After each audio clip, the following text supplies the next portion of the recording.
어제 리얼미터 조사가 나오는 바람에 이거 한번 짚어봐야 되겠다 싶어가지고 지금 리얼미터가 이제 그 선행 지표가 되는 경우가 꽤 있는데 이번에 대통령 지지율이 데드크로스라고 하죠. 네. 부정이 처음으로 취임 이후에 리얼 기준으로는 부정이 더 높게 나왔고 그리고 정당은 벌써 지난주에 네. 데드크로스가 왜 그래? 따로 방송을 들으시려고? 노영이랑 비슷하네. 멀티. 그래서 이 통계적 관점에서 그리고 이제 지지자들의 심정 혹은 철학적 관점에서 이거 한번 짚어봐야 될 때가 왔다. 첫 번째 위기가 온 거예요. 네. 이재명 정부 출범 이후 첫 번째 위기. 문재인 정부의 첫 번째 큰 위기는 조국 사태였는데 낙폭은 거기 비견될 정도로 큽니다. 근데 이제 제가 그 생각하면서 근데 차이가 꽤 있다. 여러 가지로. 앞에 얘기도 쭉 했는데 다시 한번 얘기하자면 그때는 엄청난 검찰의 공격, 엄청난 수의 언론의 기사, 그러니까 언론이 거기 합작했죠. 그리고 거기 야당도 같이 해서 중도와 약보수가 붙어 있다가 빠져나가고 코어 지지층이 서초동에 가서 집회를 하며 버텨내고 네. 이러면서 40%에서 그 오랜 랠리가 있다가 다시 이제 복귀가 됐는데 그러니까 코어 지지층이 마지노로 버텨준 거였고 이번에는 근데 검찰이 대체적으로 공격하는 것도 아니고 언론이 이재명 정부를 막 한 달에 100만 개 기사를 쏟아내는 것도 아니고 야당이 막 일을 잘해가지고 공세를 잘 취하고 있는 것도 아니에요. 그들은 조용해요. 그러니까 겉으로 보면 특별한 게 없는데 훅 빠졌단 말이죠. 그래서 더 충격적으로 느낄 겁니다. 그러니까 이거는 코어 지지층이 빠진 것이다. 일단 네. 데이터를 얘기하기 전에 가장 첫 번째 짚어야 될 게 하나 있어요. 뭐냐면은 네. 어준 씨도 몇 차례 얘기했지만 이재명 대통령은 정치를 시작한 이래로 어떤 자치단체장이 되잖아요. 그럼 처음 출발할 때 좋은 지지를 출발한 적이 없어요. 그랬어요. 성남시장일 때도 마찬가지고 맞아요. 경기도지사일 때도 마찬가지고 대통령이 돼서도 문재인 대통령은 거의 초창기에 80% 육박했어요. 문재인 대통령은 정점을 찍고 정점을 찍고 조금씩 조금씩 내려왔는데 지금 이재명 대통령은 60%못 됐거든요. 네. 처음 출발할 때. 그런데 지속적으로 모든 단체 자치장을 할 때 지속적으로 올랐어요. 성과로. 성과로. 네. 지금도 이번 대통령 시기도 성과로 보면 똑같아요. 패턴이 똑같은데. 패턴이 똑같았어요. 네. 그러니까 이재명 대통령으로는 처음 경험하는 현상이에요. 그렇죠. 성과로 입증하고 그 과정에서 중도가 설득되고 그러니까 야 진보 보수 바라보지 말고 결과를 봐. 그걸로 유인해 왔고 능력으로. 그 실적으로. 능력으로 이번에도 차근차근 지지율을 쌓았죠. 네. 실제 그랬어요. 그리고 지방선거 결과가 100점은 아니어도 이렇게 낙폭을 만들 만큼은 아닙니다. 그렇죠. 7, 80점은 되니까요. 그러니까요. 그래서 한 4, 5% 빠지다가 다시 힘을 내고 돌아갈 수 있는데 지방선거 결과는 그러니까 트리거일 뿐인 거죠. 지방선거 결과 이후에 벌어진 일 때문에 이 낙폭이 생겼다. 그러니까 근데 이제 그 낙폭은 코어 지지층으로 인한 것이다. 네. 왜냐하면 갤럽 조사에서는 여전히 긍정평가 57%로 높습니다. 그렇지만 이제 리얼미터 조사 방식 ARS잖아요. 정치 고관여층이 위주의 응답인데 이게 이제 말씀하신 대로 선행지표 성격을 띠고 특히 이제 총선이나 주요 선거의 바로미터이거든요. ARS 조사가. 그런 점에서 이 정치 고관여층의 진보층들이 동요가 상당히 심한 거 아니냐. 50대가 이재명 정부 압도적인 지지층이거든요. 그렇습니다. 50대가 가장 낙폭이 큽니다. 9%포인트가 빠졌거든요. 50대에서.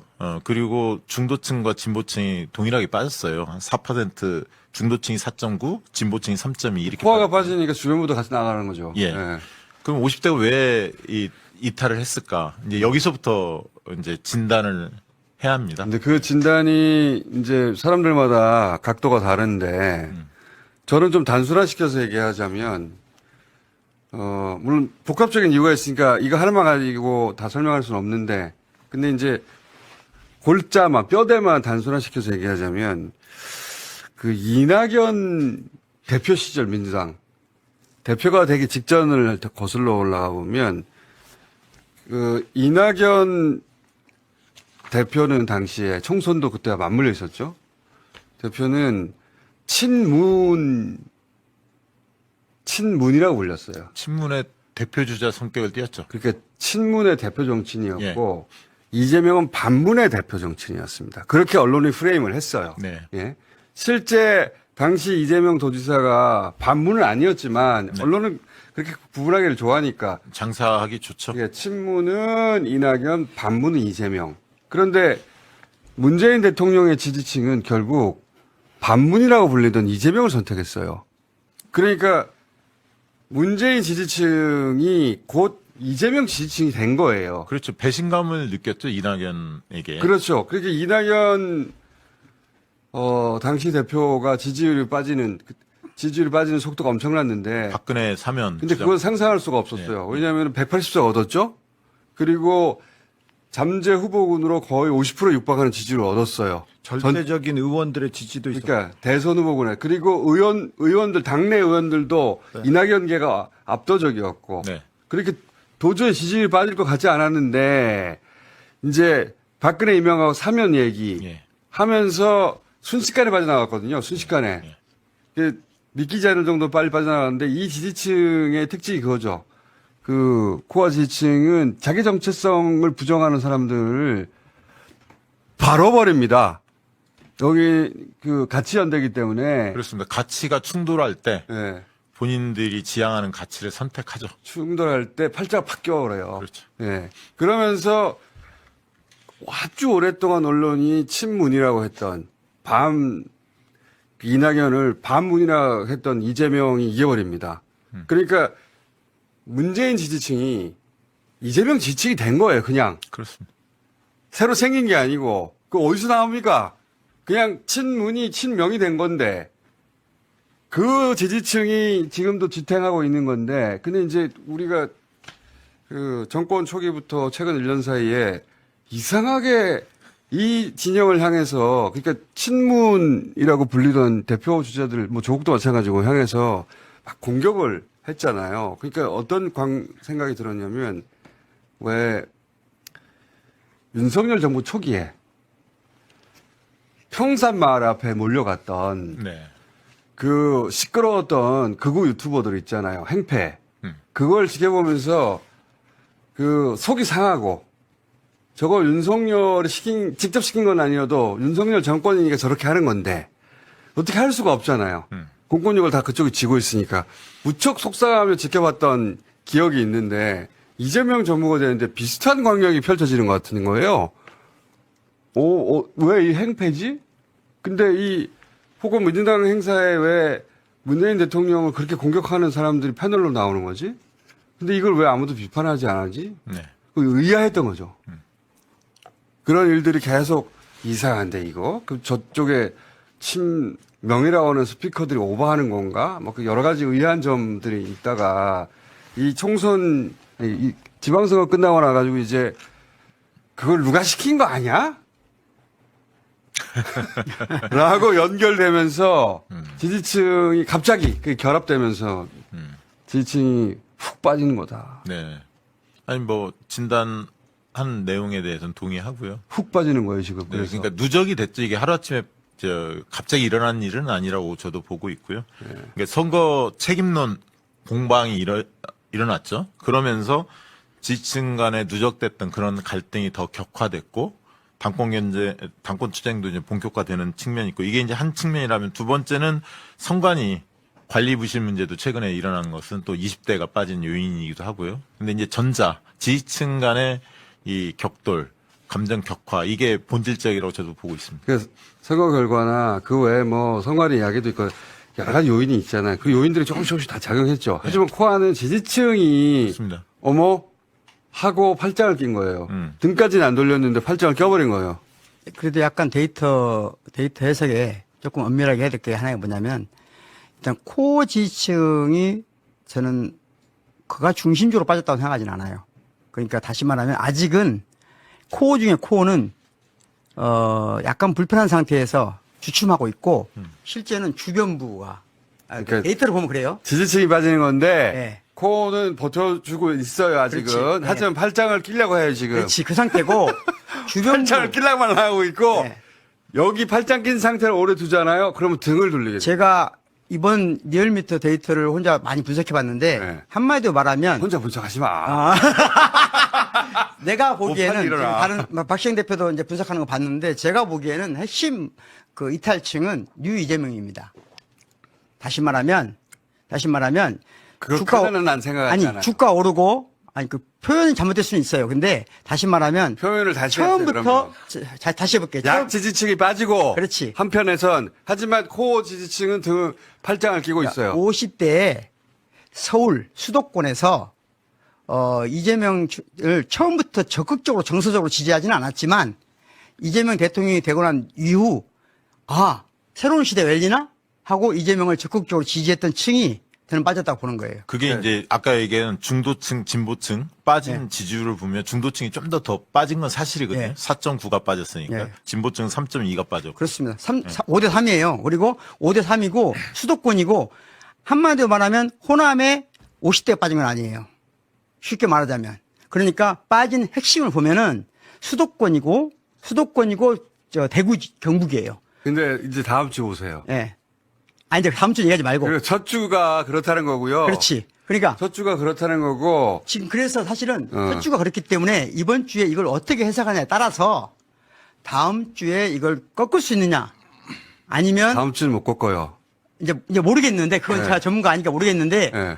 지금 우리가 왜 이 얘기를 제가 하냐면은 어느 부분이 이런 현상을 초래했는가를 정확하게 진단해야 된다. 이렇게 생각하셔야 돼요. 문재인 지지자가 이재명 지지자예요. 그건 서로 당연하죠. 다르지 않아요. 그렇죠. 그게 친문이 친명이 된 거예요. 그렇습니다. 그런데 이게 다르다고 생각하고 해석하는 사람들이 있었어요. 그래서 친문은 이제 필요 없고 이걸 유이재명으로 대체할 수 있다고 생각한 거예요. 엄청난 오산이죠. 왜냐하면은 친문을 쳐낸다는 것은 친이재명을 쳐내는 거예요. 자기 지지층을 공격하는 거예요. 그거를 유이재명이라고 하는 새로 유입된 사람들도 중요하죠. 이 사람들로 갈아 끼울 수가 없는데 갈아 끼울 수 있다고 생각한 그러니까 그게 판단이 어딘가에 있었어요. 예. 그러니까 근데 그러다 제가- 보니까 원래 친문이자 친이재명이었던 지지층 중에 그럼 우리를 유이재명으로 갈아치려고 하는 거야? 그래 그럼 잘해봐 하고 팔짱을 낀 거예요. 그러니까 저는 이 얘기를 하고 싶은데 지지율 하락도 그 큰 걱정거리지만 또 한 가지는 뭐냐면 이면에 흐르는 거는 지지층의 지지 강도, 충성도가 약화됐다는 거예요. 대통령에 대한. 그러니까 그게 온도가 낮아졌다. 그게 열정이 식었다는 건데 이게 굉장히 중요한 측면입니다. 왜냐하면 굉장히 중요하죠. 그 지지층의 열정이 살아나야 이 외연 확장이 가능한 거거든요. 외연 확장, 실용주의 다 동의하지만 내부를 다독이면서 동의를 구하면서 가야 하거든. 그게 그래야 힘이 있거든요. 그렇지 않으면 모래성처럼 무너질 수가 있어요. 외연 확장이라는 게. 어느 부분이 그렇다는 건지 그거 한번 좀 이어서 좀 진단해 봐 주세요. 어떤 부분이? 아까 말하다가 어느 부분이 거기서 이제 공장장이 말 끊어서 못했잖아. 예. 어느 부분이 그러니까 문제였었다는 건지. 그러니까 제가 그러니까- 생각하기에 예. 코어가 떨어진 건 아니라고 이제 아직은 말씀하셨는데 코어가 예. 여론조사에 직접 반영한 건 아니라고 생각해요. 그러니까 코어가 팔짱 꼈어 이미. 살짝 낀 정도지 떨어져 나간 정도는 등 아니다. 돌린 사람의 그렇죠. 숫자는 그 정도는 되지. 아니죠. 그 정도는 아니다. 근데 이걸 두면 팔짱을 끼고 있다가 등을 돌린다는 네. 거예요. 이낙연을 처음에 밀어 올린 것도 코어였는데 근데 냉정하게 버린 거는 호남에 그렇죠. 50대 코어가. 코어가 버린 네. 거였죠. 아니 그러니까- 그건 위험한 순간. 그렇죠. 그렇지. 거기로 가고 있다는 거죠. 거기는 위험한 순간이고 아직 거기가 팔짱 끼고 있긴 하지만 근데 그 거기가 속도가 엄청나기 때문에 이 진영에서의 그 전파 속도는 며칠 안 됐는데 이렇게 됐잖아요. 그래서 이제 제가 네. 그 이재명 대통령 빨리 대응해야 된다. 초창기부터 이재명 대통령이 실용 정치를 내세웠잖아요. 저는 실용주의라는 표현은 잘못된 거예요. 실용주의가 되면 그런 거 혼내지 말고. 아니 그러니까 실용 정치하고 실용주의는 하늘과 땅 사이예요.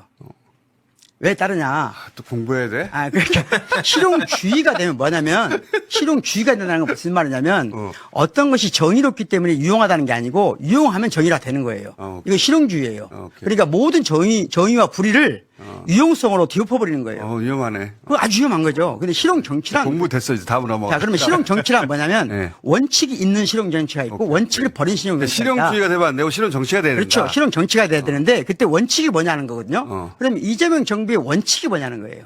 이재명 정부에게 원하는 이재명 지지 그룹이 원하는 핵심적인 원칙이 뭐냐는 거거든요. 그 원칙은 제가 보기엔 두 가지예요.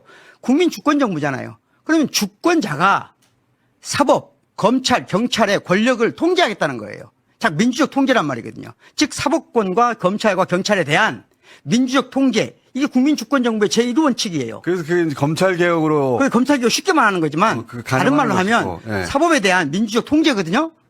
이 문제는 민주당 지지층의 김대중, 노무현, 문재인을 지지하고 이재명을 지금 적극적으로 지지하는 사람들의 이 원칙은 단순히 이론적이고 단순히 이성적인 원칙이 아니에요.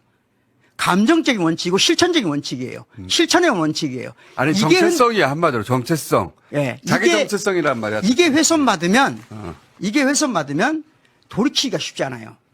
다시 말하면 이재명 대통령은 제가 보기에 두 가지를 중에서 두 번째 원칙은 뭐냐면은 민주당의 오랜 두 개의 원칙은 뭐냐면은 사회권이거든요. 다시 말하면 주권자가 주권을 실행하려면 사회적으로 안정된 경제적 질서라든가 자기 참여의 권한이 보장돼야만 해요. 노동권이라든가 사회권이거든요.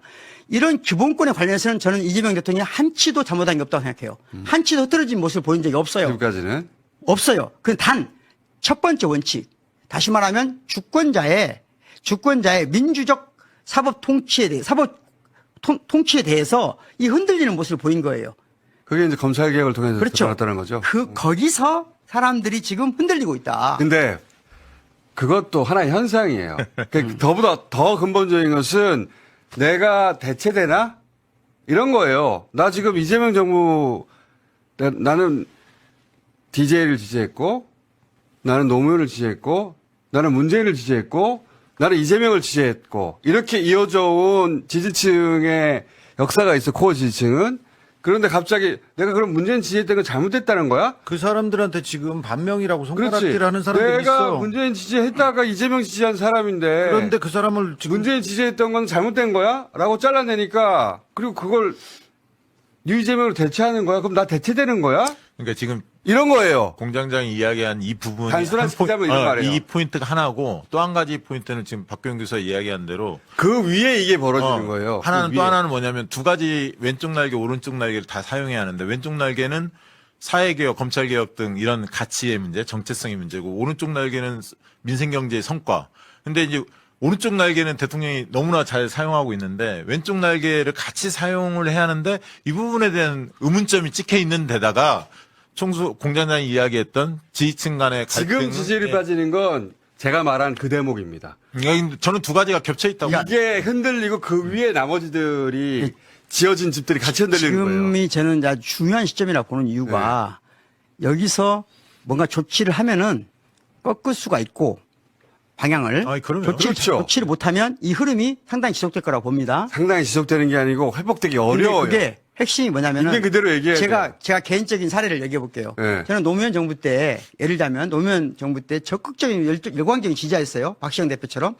그런데 어느 순간 첫 번째 대연정, 그 다음에 이라크 파병, 한미 FTA. 마음이 차갑게 식었죠. 자, 그때. 아니 이 세 가지만 가지고는 제가 식지는 않았어요.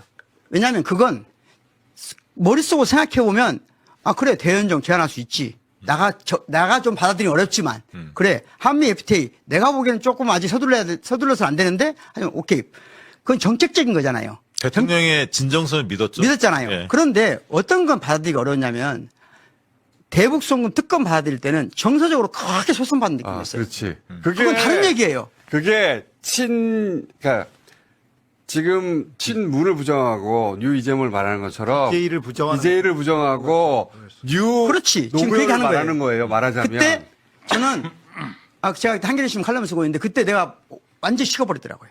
식었고 차가워지더라고요. 근데 다른 것에는 그렇게까지 차가워지지 않았거든요. 근데 그게 트리거가 된 거고 지금 그게 이제 친문은 나가고 뉴 이재명 들어오라는 거 똑같은 거예요. 그거 위에 FTA가 예를 들면 검찰 개혁인 거예요. 그렇죠. 집 기초가 그렇게 흔들리는 거예요. 기초가 튼튼하면은 다 소화할 수 있어요, 결국은.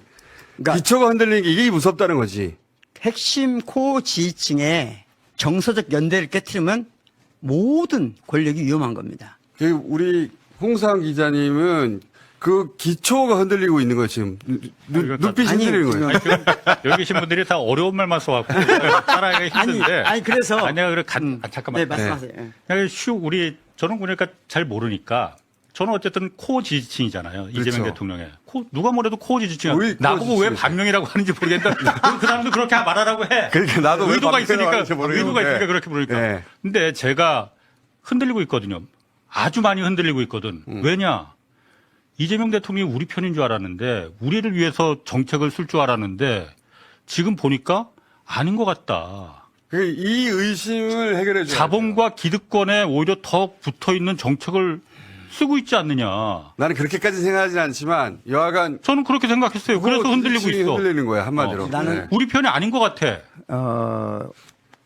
홍사훈 기자님이 이 흔들리는 정서를 솔직하게 표현해 주는 게 굉장히 중요하다고 생각해요. 네. 물론 저는 안 흔들립니다. 그런데 한 가지 제가 가져온 게 있는데 이 대목에 박경영 교수가 나오 생각이 똑같아. 여기 한번 모든 아니, 저도 어떻게 생각하냐면 이거예요. 청와대라고 말할게, 그냥. 청와대가 원인 분석을 정확하게 하고, 그리고 바르게 대응하면 지지율 올라가죠.